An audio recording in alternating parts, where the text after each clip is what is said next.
19, 11 minutos, arrancamos en otro bloque más de La Resistencia. Comentanos, Horacio, con qué continuamos. Continuando, que tenemos un invitado de lujo hoy en el piso de radio con el doctor Jorge Escala. Queremos aprovechar recordando que ya pueden conseguir sus libros en laresistenciaradio.com/libros. Aprovechamos a hacerle publicidad ya que estamos. Tienen todos los libros de él allí a disposición.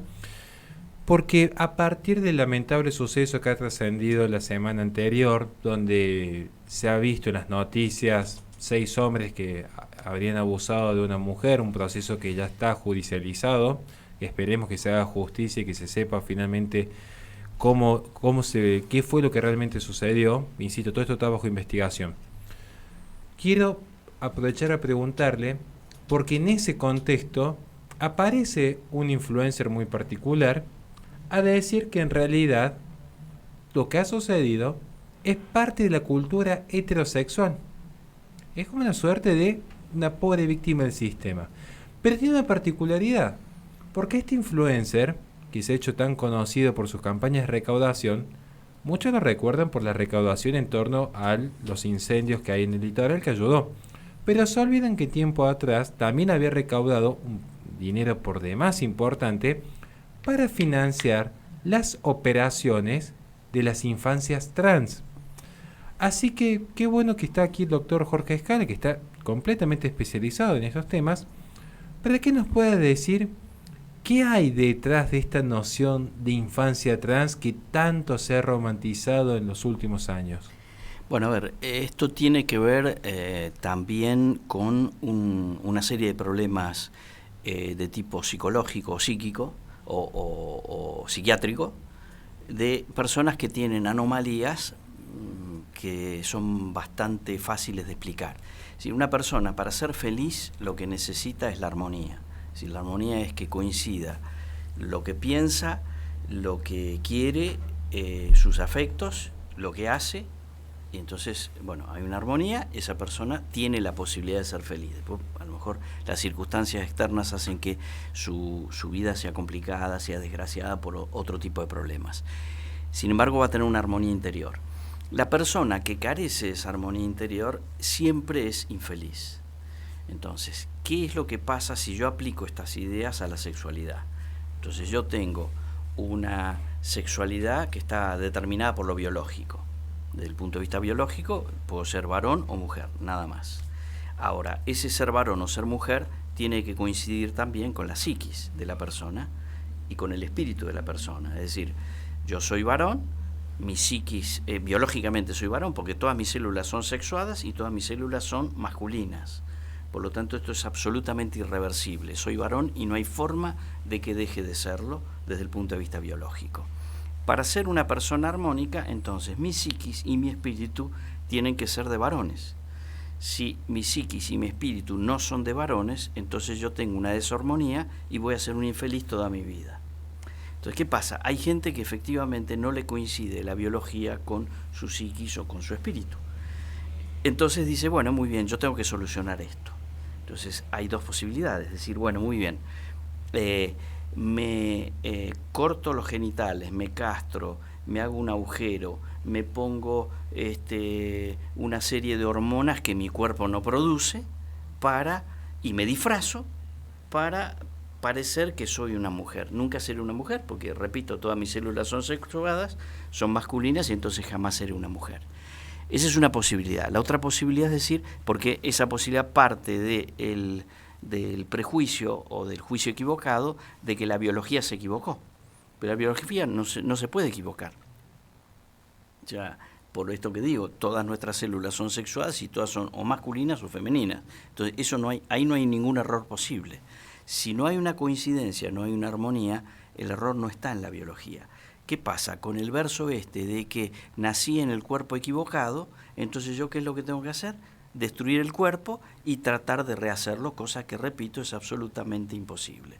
Entonces tenemos personas que las castran, personas que le han hecho le han inhibido las hormonas que produce naturalmente, le han inyectado hormonas que no produce naturalmente y después le han hecho toda una serie de regauchutajes para hacerle parecer lo que no es. Entonces, ¿qué pasa? Y bueno, este es el drama de los trans, que se operan. El 41% de los trans operados se ha suicidado. Punto. Este es el resultado final. Lo cual tiene su lógica total. ¿Por qué? Porque el hombre ha tenido, o esa persona, o la mujer que se ha tenido la ilusión óptica de que se sometía a esa parafernalia que es dolorosísima, que es sacrificada, que es absolutamente demencial el esfuerzo que hace pensando, bueno, yo termino esto y ya está, solucioné mi problema. ¿Y qué pasa? Termina eso y está peor que antes. Entonces se pega un tiro. Esta es la conclusión. Entonces, claro, lo que pasa es esto, es decir, ¿qué pasa? Si eso lo decide una persona mayor de edad y qué sé yo, bueno, ya sos grande, ¿qué querés que te diga?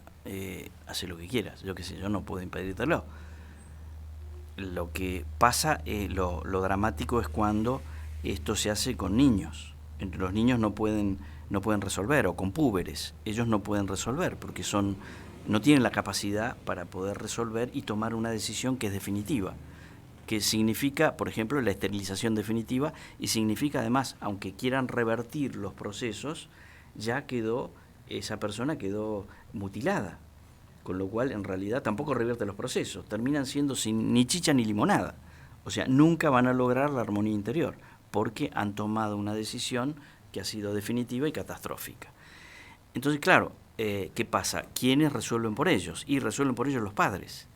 Entonces el gobernador de Texas ayer instruyó al fiscal general del estado de Texas en Estados Unidos para hacer acciones judiciales contra los padres que han autorizado las operaciones de cambio de sexo de sus hijos menores de edad, diciendo que lo que han hecho es mutilarlos y que lo que han hecho es un abuso sexual. Lo cual tiene para mí toda la razón del mundo, y esto es clarísimo. Espero que estas mismas acciones legales se hagan en la Argentina y se hagan en el resto del mundo. No solo, por supuesto, hay que involucrar, denunciar en los procesos penales a los padres, sino también el mismo Estado, porque resulta que el gobierno de la provincia de Buenos Aires, primero con Vidal y después con Kicillof, han financiado estos centros donde se hacen la reasignación de sexo de los menores, etcétera, etcétera, con lo cual ha sido el mismo Estado el que ha financiado todo este tipo de cosas.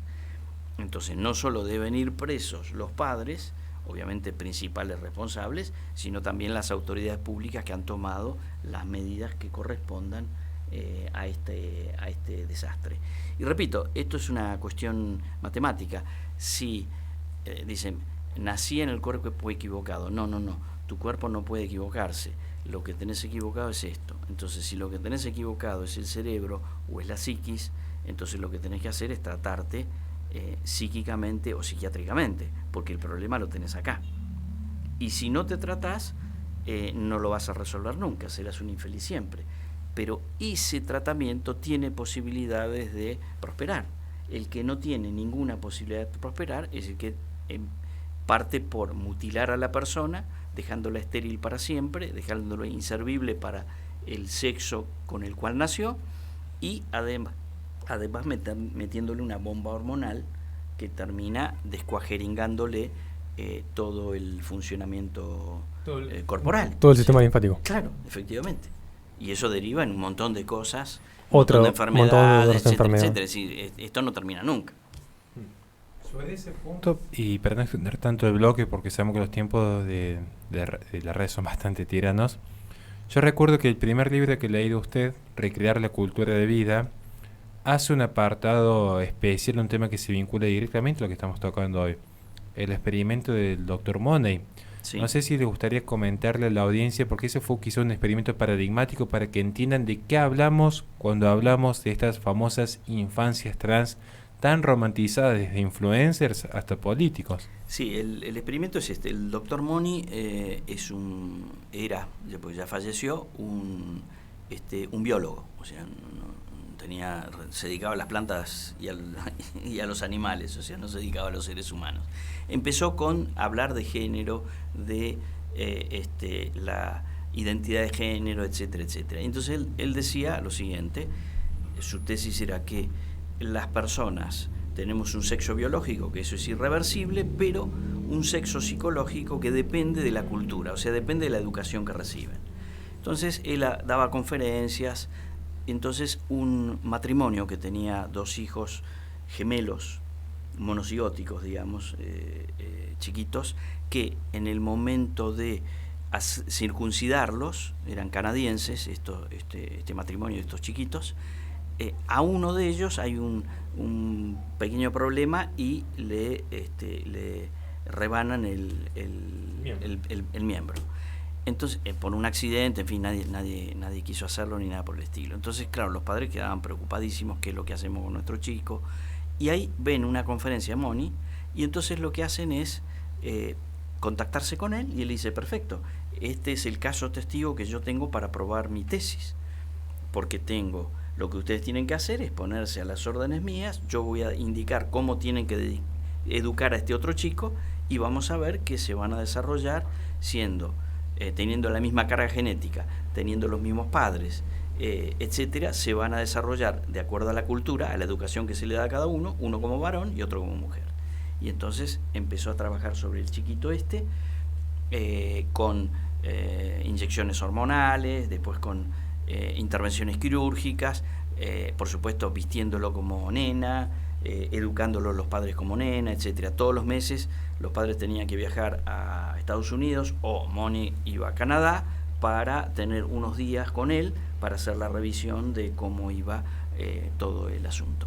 Moni al poco tiempo lo empezó a decir como que esto ya era un éxito total, y lo empezó a vender como la confirmación de su tesis. Pasó el tiempo y este chiquito siempre se resistió, nunca quiso ser mujer, siempre se tiraba la ropa, siempre decía que era varón, etcétera, y llegó un momento que tuvo un intento de suicidio. Cuando tuvo el intento de suicidio, entonces su padre, con una gran culpa por lo que había hecho, lo invita a tomar una cerveza, un café, lo que sea, y le cuenta la verdad. Mira, lo que pasó con vos es esto. Entonces ahí el chiquito, ya era un adolescente de unos 15, 16 años, le viene como flashback toda su vida, y se da cuenta que efectivamente que él siempre fue varón, siempre se sintió varón, y que siempre se volvió loco con toda este intento de feminizarlo. La historia sigue, decide ser varón nuevamente, entonces hay toda una serie de intervenciones médicas para revertir la carga hormonal, en fin, hacer lo que pudieran.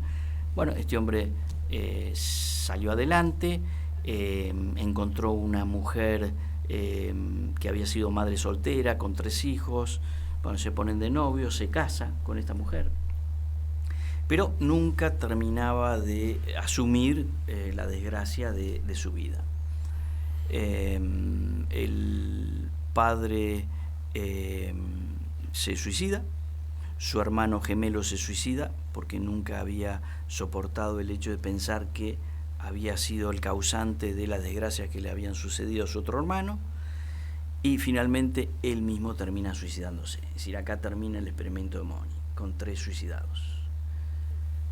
Bueno, creo que ya para finalizar era importante ver el primer motor donde se intenta plasmar todas estas teorías de género, toda esta idea de las infancias trans, ya inició de esta manera con estos resultados. No sé hasta cuánto más van a seguir insistiendo esta sociedad con querer fomentar las infancias trans, porque los resultados son catastróficos. Estamos hablando de que se pierden vidas, tantas veces que dicen, ahora las vidas trans importan. Bueno, si realmente importan, dejen de fomentar aquella cultura que está terminando con dichas existencias. Empecemos a fomentar entonces el tratar adecuadamente todas las problemáticas y no generando un negocio, porque también un dato, que esto también recuerdo haberlo visto en su libro, y con esto finalizamos, el doctor Money aclara, hay un punto donde él ve que el experimento ya se vuelve incontrolable, cobra su dinero y desaparece. Lo mismo que está haciendo, por ejemplo, PromSex en Colombia,